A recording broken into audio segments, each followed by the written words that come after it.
menjelaskan sebuah artikel yang berjudul Is Price to Earning Ratio Still Useful for Trading Strategy?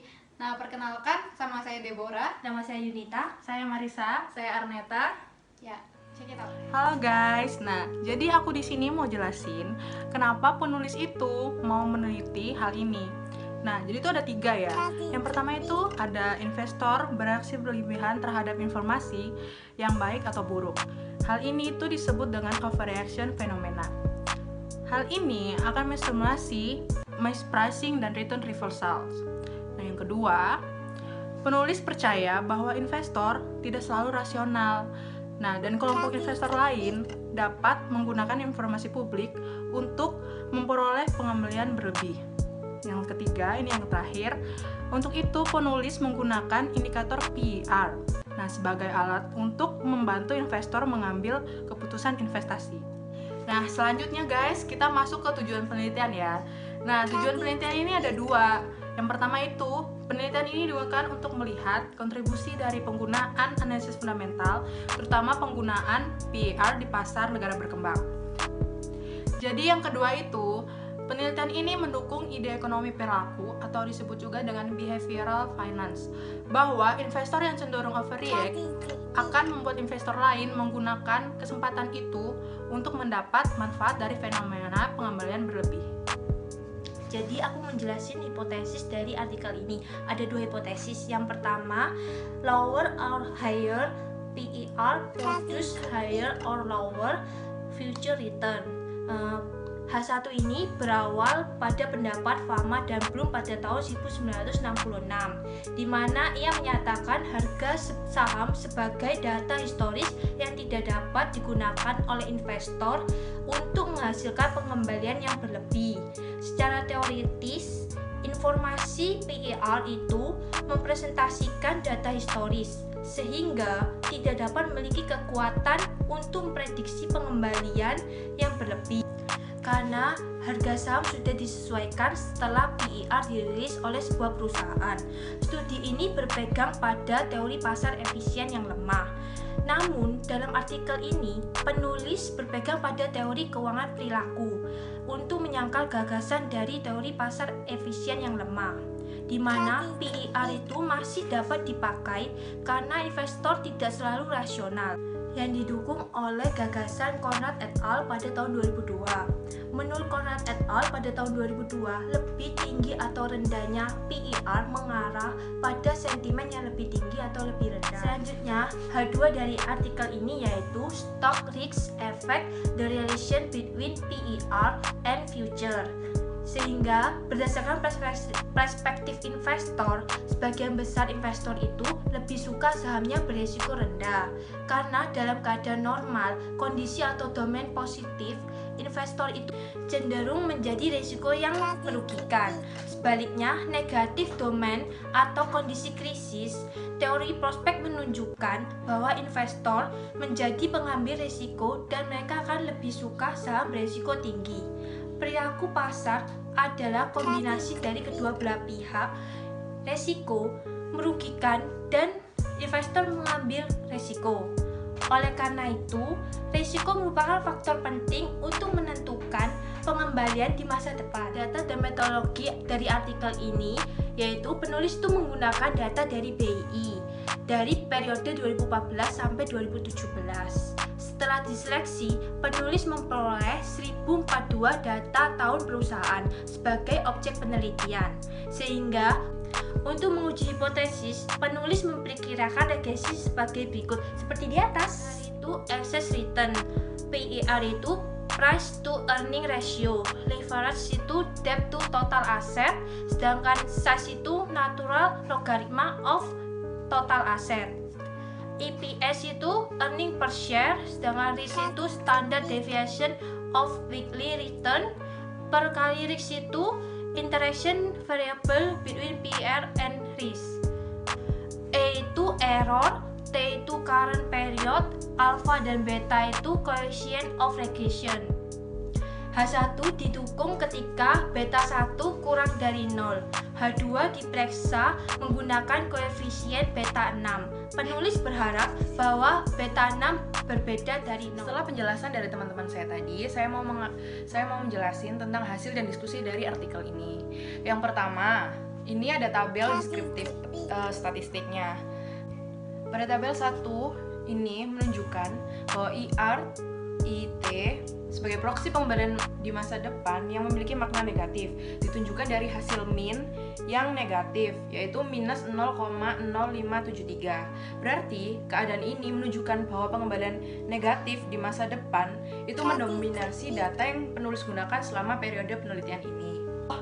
Tabel 1 ini juga menunjukkan variabel PIR T-1 memiliki kesenjangan yang sangat besar antara nilai maksimum dan minimumnya, di mana nilai minimumnya 0,5836 dan nilai maksimumnya 4222,1759. Ini menunjukkan adanya kesenjangan yang sangat besar antara saham undervalue dan overvalue. Kesenjangan yang sangat besar ini juga digambarkan dalam variabel EPS I, T-1. Selanjutnya, saya akan membahas hasil uji hipotesis pada tabel 2. Di tabel 2 ini menunjukkan PIR memiliki t-value yang negatif dan memiliki tingkat signifikansi di bawah 5%, yang berarti bahwa PIR memiliki efek negatif yang signifikan terhadap pengembalian di masa depan.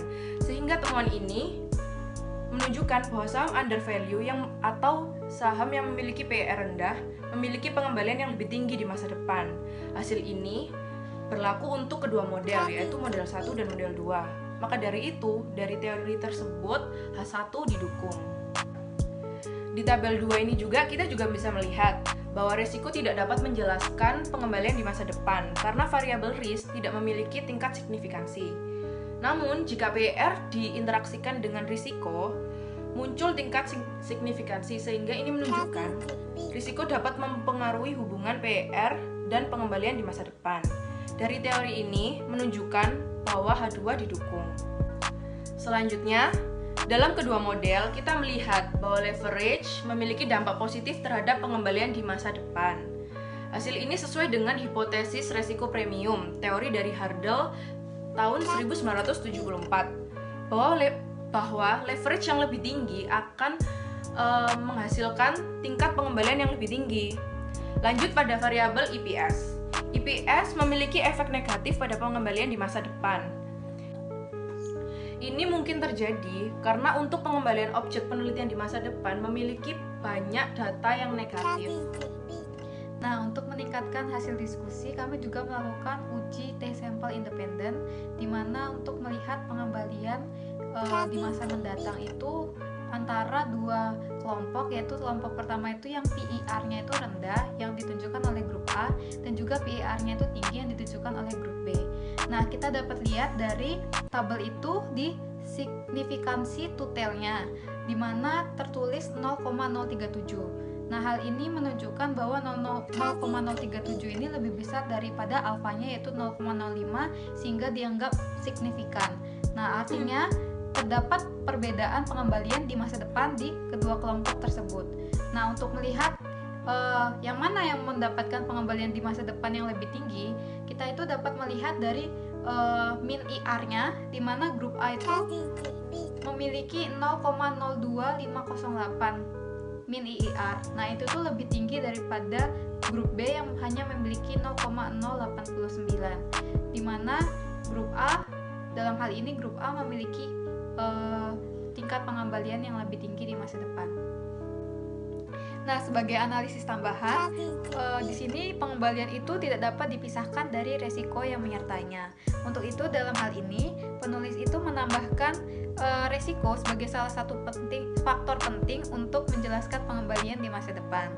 Nah, dalam analisis tambahan ini, kami bagi kelompok persediaan itu berdasarkan resiko dan PIR-nya. Nah, dilihat dari gambar nomor 4, bahwa kelompok 1 itu mengacu pada saham yang memiliki PIR yang tinggi dan juga risiko yang tinggi. Kalau kelompok 2 itu mengacu pada saham yang memiliki PIR tinggi dan risiko yang rendah, dan kelompok ketiga itu mengacu pada saham dengan PIR yang rendah dan risiko yang tinggi. Lalu kelompok 4 itu mengacu pada stok dengan PER yang rendah dan juga risiko yang rendah. Nah, di sini dilihat bahwa PER yang rendah atau risikonya rendah itu sama dengan saham dengan PER atau risiko di bawah median. Nah, sedangkan PER yang tinggi atau risiko yang tinggi itu sama dengan saham dengan PER itu di atas median. Nah, dilihat dari tabel 4 ini menunjukkan hasil bahwa pengembalian di masa depan atau ERIT-nya dari kelompok 4 itu menunjukkan hasil yang positif. Hal ini menunjukkan bahwa kelompok 4 itu lebih unggul daripada kelompok lain.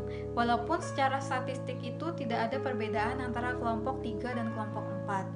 Sampel t-test independen menunjukkan bahwa ER kelompok 4T berbeda secara signifikan dari kelompok 1 dan juga kelompok 2. Nah, hasil ini tuh mendukung tes sebelumnya yang sudah kita lakukan tadi, yang membandingkan antara saham dengan PER yang tinggi dengan juga saham dengan PER yang rendah, di mana saham dengan PER yang rendah itu cenderung dapat menghasilkan pengembalian masa depan yang lebih tinggi.